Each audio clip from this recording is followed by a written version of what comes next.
어떤 데서는 이미 신이 판을 짜놓은 경우도 있지 않습니까? 선미론, 숙명론.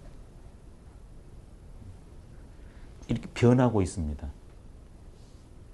근데 지금 제가 이런 말씀은 계사전 위주로 하고 있습니다. 나중에 다, 아하, 그게 효, 십익이 각고 다름이 있다는 것도 설명을 드리겠습니다. 그래서 이 문제를 계사전의 작자는 이렇게 해결해 버립니다. 생명과 역사와 인간을 봤더니 어떤 질서가 있더라. 할 수 있는 것, 그 다음에 각고의 노력을 하면 해낼 수 있는 것, 아무리 해도 안 되는 세 측면이 있다는 걸 압니다. 그리고 이것이 우리한테 동시에 부딪히고 있다는 것. 그래서 이것을 조율하는 게 가장 포인트다. 지금 십익전으로 계속 말씀드립니다. 일부러 제가 이거 강조한 이유가 있습니다. 그러면서 이렇게 답을 합니다. 낙천지명이라. 이건 많이 아실 겁니다. 주역은 뭐냐? 낙천지명이라 이런 말 많이 하니까요. 천의 세계는 즐기고 명의 세계는 알아서 조율한다. 고로 부루하나니라.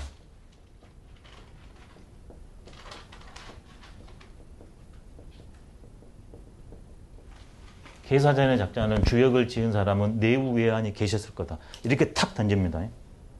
그 다음에 시공의 왕조의 인물을 말합니다. 근데 내우외환을 이런 식으로 딱 해결해 버립니다. 이 세상은 천과 명으로 구성되어 있다. 인간으로 돌아오면 이 천이 성이 됩니다.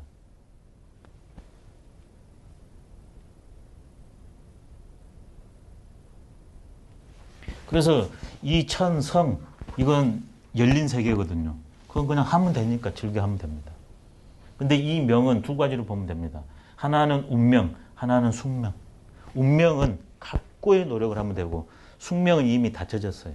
아무래도 안 돼요. 예를 하나 들어보겠습니다. 버스가 오는데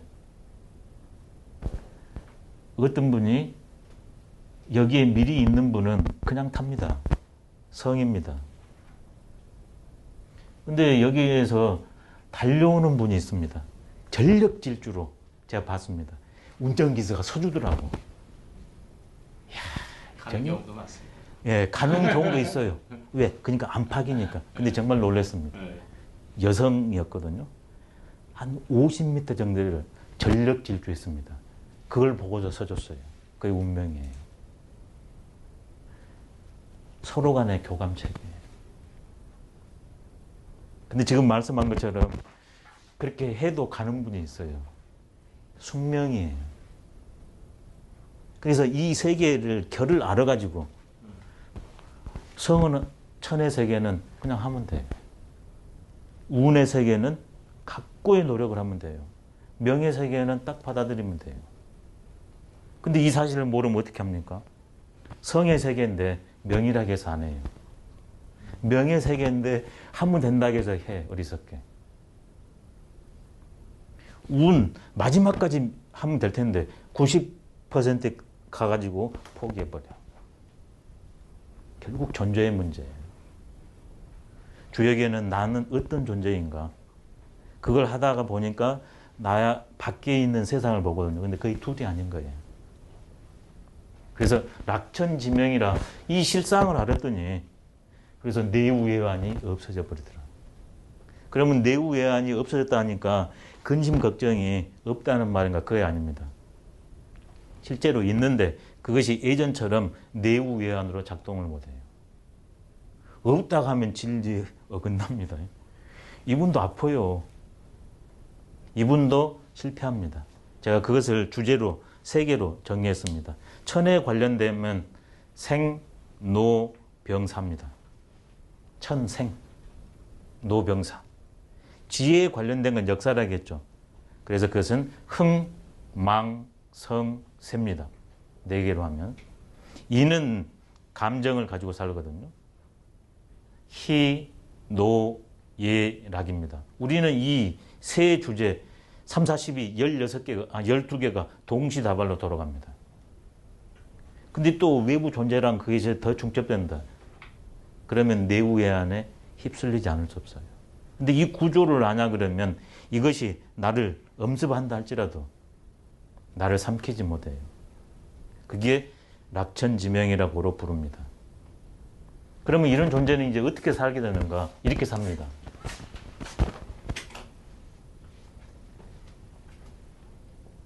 능해.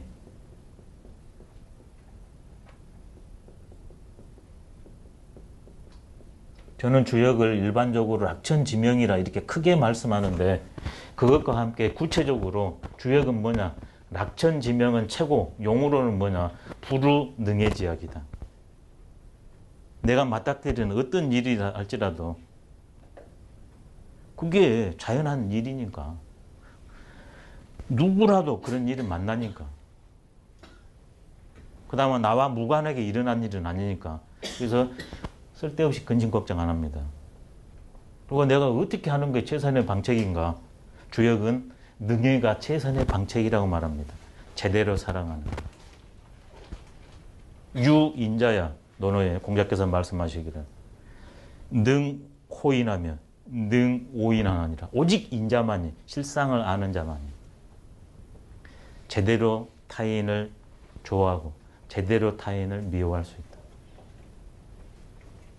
이런 걸로 봐도 계사전과 공자가 뗄래야 뗄 수 없다는 것을 알 수가 있습니다. 연계되어 있습니다.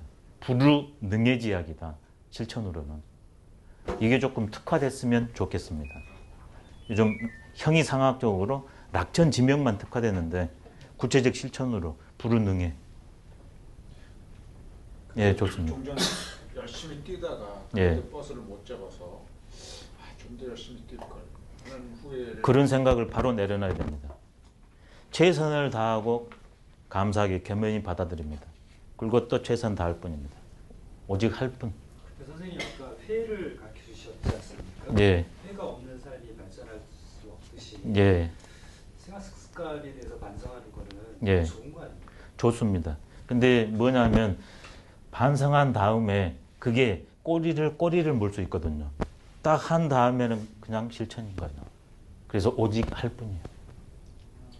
지각하지 말아야지 딱 결심하고 그 다음날부터는 지각을 안 하는 삶으로. 그렇죠. 근데 지가 하겠잖아요. 그러면 또 반성하고 또 노력하는 겁니다. 근데 나는 왜 이럴까? 내 스스로를 갉아먹어요. 그렇죠. 지각하는 사람 계속 지각을 하잖아요. 예, 그렇죠. 그러니까 그런 것을 바로 내가 진정 회가 아닌 거예요. 그것은. 그게 뭡니까? 아까쯤에 회가 아니라 인이에요. 자기 합리화. 그렇게 해야 관계가 맺어지니까. 직장에서 심할서 대출을 받고 막 이런 건 사실은 예. 원리상 맞지가 않는 거. 인간사에서는 심할 수도 있을 수 있습니다. 근데 자기 자신을 괴롭힐 필요는 없다. 당연하죠. 고쳐버리면 돼요. 다르게 얘기하면 인간에게 희로애락에 탐닉하지 말라는 거예요. 당연하죠. 장자 한번 갑니다. 그러니까 우리 그 공부한 분이 선생님 너무했다고. 2배로 해야 된다고. 제가 평상시 강의를 이렇게 하거든요. 지금 원리로만 쫙 가버리는데 평상시에는 원리를 하고 반드시 예를 듭니다. 현실 예를 들건 책을. 지금 좋은 말씀 하셨는데 장자의 이런 말이 있습니다. 희노애락을 줄여버리면 2개, 예락으로 줄일 수 있거든요. 또는 고락으로 줄일 수도 있고요. 불교는 고락으로 줄였죠. 고락, 고통과 즐거움, 행복. 장자에 뭐라고 나오냐 그러면 이런 멋진 말이 나와요. 예락이 불능이되라. 천하의 절창입니다. 희노애락이 들어올 수 없다. 희노애락이 없는 것이 아니에요. 희노애락이 나의 삶을 좌지우지할 수 없다. 이게 예락 불능이비합니다. 그래서 가장 희노애락을 잘해요. 중용에서는 그걸 이렇게 말합니다. 희노애락지 미발을 유지 중이요. 희노애락이 드러나지 않는 게 그의 본래 상태래요. 조화로운 모습이래요. 발익의 중절을 유지하라. 그것이 대상에 만나냐 그러면 탁 발동돼가지고 희노애락에 맞게 발동되는 것. 그게 제대로 어울렸다. 조화가 이루어졌다 이렇게 말해요.